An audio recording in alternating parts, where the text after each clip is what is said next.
நம்ம பேஷண்ட் ஒருத்தர் சொன்னாரு, டாக்டர் இந்த ஃபிஸ்டுலா பிரச்சனைனால கடந்த ஒரு 6-7 மாசமா நிறைய அவதிப்பட்டேன். என்னால் ப்ராப்பராக உட்கார முடியல, எந்த ஃபங்க்ஷனுக்கும் போக முடியல, ஒர்க்ல கான்சன்ட்ரேட் பண்ண முடியல. இந்த டைம் நான் ட்ரீட்மெண்ட் பண்ணா திரும்ப அதை வர்றதை கண்டிப்பாக அவாய்ட் பண்ணும். அதுக்கு என்னென்ன விஷயங்கள் ஃபாலோ பண்ணணும் அப்படின்றத சொல்லுங்க, நான் கட்டாயம் ஃபாலோ பண்றேன் அப்படின்னு சொன்னாரு.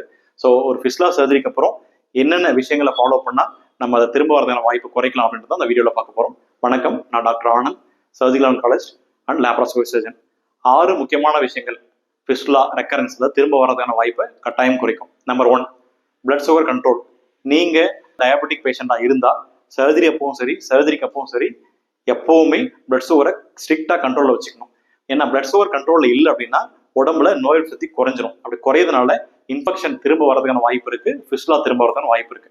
2வது விஷயம் பார்த்தீங்கன்னா ஆன்டிபயோட்டிக்ஸ். உங்களுக்கு ஏற்கனவே நம்ம சொல்லியிருக்கோம், ஃபிஸ்டுலா ஃபார்ம் ஆகிறதுக்கு மெயின் ரீசன் அந்த ஆசனவாய் முகப்பு ஒட்டி வர இன்ஃபெக்ஷன் தான். ஸோ சர்ஜரி அப்போ உங்களுக்கு இன்ஜெக்ஷன் மூலமா ஆன்டிபயோட்டிக்ஸ் போடுவோம். சர்ஜரி பண்ணி டிஸ்சார்ஜ் ஆகி வீட்டுக்கு போகும்போது உங்களுக்கு இருந்த கிருமி தொற்றுக்கு ஏற்ப டேப்லெட்ஸ் ஃபார்ம்ல கொடுப்போம். ஸோ அந்த ஆன்டிபயோட்டிக் டேப்லெட்ஸை கட்டாயம் டாக்டர் பார்த்து நிறுத்துங்கன்னு சொல்ற வரைக்கும் கண்டினியூ பண்றது தான் நல்லது. நீங்க டேப்லெட்ஸை முன்கூட்டியே நிறுத்தினா அந்த இன்ஃபெக்ஷன் சுத்தமாக கிளியர் ஆகாம உடம்புலே தங்கி நின்று திரும்ப ஃபிஸ்டுலா வரதுக்கான வாய்ப்பாக மாறலாம். 3வது விஷயம் பார்த்தீங்கன்னா அப்ராப்ரியேட் ட்ரீட்மெண்ட். ஃபிஸ்டுலா பார்த்தீங்கன்னா நிறைய டைப்ஸ் இருக்கு, அதை நம்ம இன்னொரு வீடியோல தெளிவாக பேசியிருக்கோம்.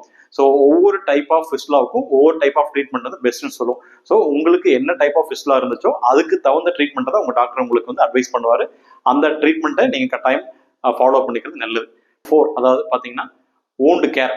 ஸோ சர்ஜரி பண்ணி வீட்டுக்கு போகும்போது சர்ஜரி பண்ண இடத்துல இருக்கிற புண்ணை எப்படி பராமரிக்கணும் அப்படின்ற விஷயம் கண்டிப்பாக உங்களுக்கு தெரிஞ்சிருக்கணும். ஸோ சில விஷயங்கள் அது என்னென்ன பார்த்தீங்க அப்படின்னா, சர்ஜரி பண்ண அப்புறம் வீட்டுக்கு போயிட்டு கட்டாயம் புண்ணில் தண்ணி படுற மாதிரி வெதுவான ஒரு தண்ணியில் டெய்லி குளிக்கணும். அடுத்து பார்த்தீங்கன்னா சிட்ஸ் பாத் அப்படின்னு சொல்லுவோம். அது சர்ஜரி பண்ண இடம் கம்ப்ளீட்டா தண்ணியில மூழ்கிற மாதிரி ஒரு பிளாஸ்டிக் டப், அகலமான டப் வாங்கி அதில் வெதுவன் தண்ணி ஊற்றி ஆன்டிசெப்டிக் சொல்யூஷன் ஊற்றி மார்னிங் ஒரு அந்த ஈவினிங் ஒரு 10 மினிட்ஸ் உட்காரணுங்க. அப்படி பண்ணும்போது என்ன ஆகும்னா அந்த புண்ணில் இன்ஃபெக்ஷன் எதுவும் வராது, ஏற்கனவே கசடுகள் பிரிஞ்சு வரும், புண்ணு சீக்கிரம் ஆறி வரும். 5வது விஷயம் பார்த்தீங்கன்னா அவாய்ட் ஸ்மோக்கிங். ஸோ நீங்க ஸ்மோக்கரா இருந்தால் ஃபிஸ்டுலா சர்ஜரி அப்போ சரி, சர்ஜரிக்கு அப்புறம் சரி, கட்டாயம் ஸ்மோக்கிங்கை அவாய்ட் பண்ணணும். ஜென்ரலாகவே பார்த்தீங்கன்னா ஸ்மோக்கிங் செய்யறவங்களுக்கு உடம்புல புண்ணாறும் தன்மை ரொம்பவே கம்மியாயிரும். ஸோ நீங்க ஃபிஸ்டுலா சர்ஜரி பண்ணிட்டு வீட்டுக்கு போயிட்டு சர்ஜரி தான் முடிஞ்சிச்சு, இதுக்கப்புறம் இன்னும் பிரச்சனை இல்லை அப்படின்னு நினைச்சு நீங்க ஸ்மோக் பண்ண ஆரம்பிச்சிங்க அப்படின்னா ஃபிஸ்டுலா ஹீல் ஆகும், லேட் ஆகும், திரும்ப வரதுக்கான வாய்ப்பும் அதிகம். 6வது விஷயம் பார்த்தீங்கன்னா ப்ராப்பர் ஃபாலோ அப்.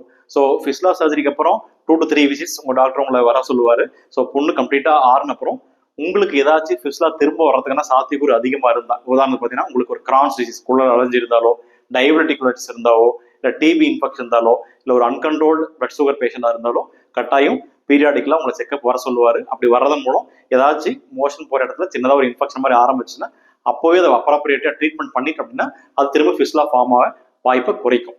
ஸோ இந்த 6 விஷயங்களை கடைபிடிக்கிறது மூலம் ஃபிஸ்டுலா திரும்ப வரதை நீங்க கட்டாயம் குறைக்கலாம்.